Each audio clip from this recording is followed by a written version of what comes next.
नमस्कार दोस्तों, स्वागत है आपका इस वीडियो में। आज के इस वीडियो में बीटीएससी एएनएम काउंसलिंग के रिगार्डिंग कुछ मुख्य बातों पर चर्चा करेंगे। साथ ही आपके काउंसलिंग की लिस्ट कब आ रहे हैं और आप सबके जो मेजर कैंडिडेटों का जो बहुत सारे अभ्यर्थियों का जो कमेंट है उनका भी जवाब इस वीडियो में देंगे। सारा कुछ हम आपको डिटेल्स में बताएंगे, तो इस वीडियो को अंत तक बने रहिएगा। और यदि आपने अभी तक चैनल को सब्सक्राइब नहीं किया है तो प्लीज़ चैनल को सब्सक्राइब कर लीजिएगा।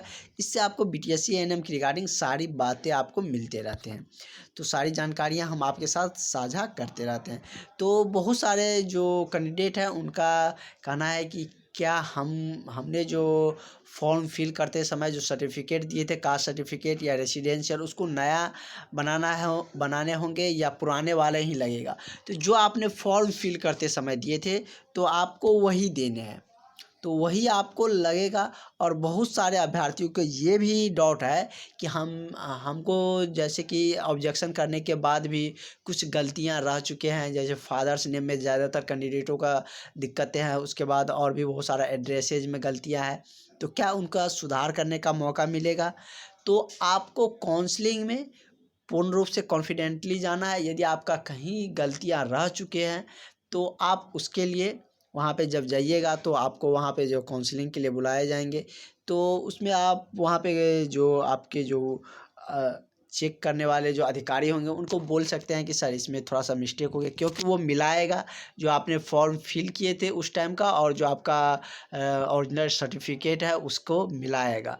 तो उसको यदि आप माइनर गलतियां रहेंगे तो आप उसको बोल के आप वहाँ पे इस तरीके से बोलिएगा, तो आपको निश्चित रूप से उसमें आपको ज़्यादा दिक्कतें, ज़्यादा प्रॉब्लम नहीं होंगे, क्योंकि बीटीएससी ऑब्जेक्शन लिंक एक बार और देती है, सुधार करने का मौका एक बार और देती है। इसलिए आप लोगों को यहाँ पे राहत मिल जाएंगे।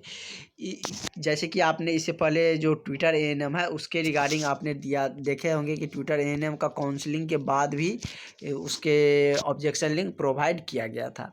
और दूसरा मोबाइल नंबर को लेकर है कि मोबाइल नंबर ज़रूरी है, कितनी ज़रूरी है, क्या आपके पास रहना ज़रूरी है या नहीं है, तो आपको क्या करने होंगे, इन पर भी हम चर्चा करेंगे। जैसे आपने जो फॉर्म फिल किए थे तो उस टाइम में आपने मोबाइल नंबर दिए होंगे, तो उस टाइम पर मोबाइल नंबर दिए होंगे तो बहुत सारे ऐसे कैंडिडेट है जिसका मोबाइल नंबर कह सकते हैं कि खो गया है या बंद हो गया, किसी कारण उसको ध्यान भी नहीं है कि कौन सा नंबर दिए थे। तो यदि कौन सा नंबर दिए थे ये नहीं है तो ये आप पता कर सकते हैं, तो इसके लिए ज़्यादा दिक्कत नहीं है।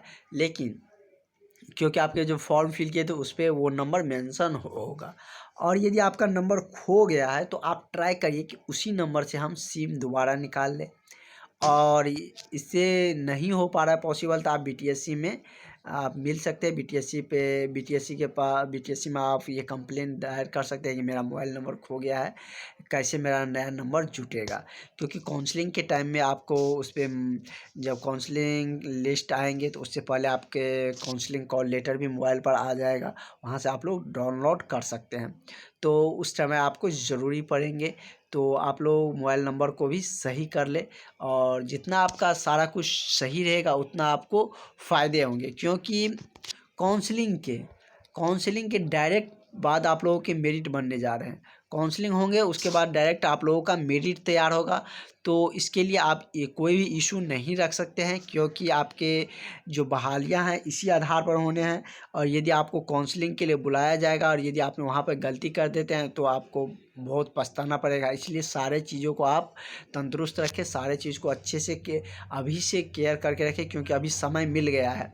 ऐसे अनुमान लगाया जा रहा था कि 2 अप्रैल से आप लोगों के स्टार्ट हो जाते, लेकिन समय मिल गया है। तो आप लोग इसको मतलब सारा जितने भी डॉक्यूमेंट्स वगैरह है, जितने भी इसके रिगार्डिंग ज़रूरत की जो लगने वाली चीज़ें हैं उन सारे चीज़ों को सही कर ले।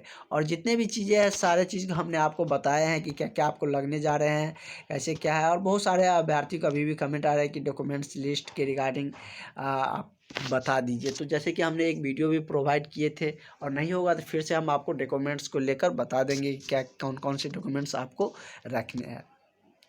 तो इन सारे बातों पर आप ध्यान दें, और जो आपका मोबाइल नंबर है उसे आप सही कर लें। और यदि आपको लगता है कि मेरा मोबाइल नंबर नहीं उपलब्ध हो सकता है तो आप बीटीएससी में दूसरा नंबर ऑफिस में जाके दूसरा नंबर आप ऐड करवा सकते हैं।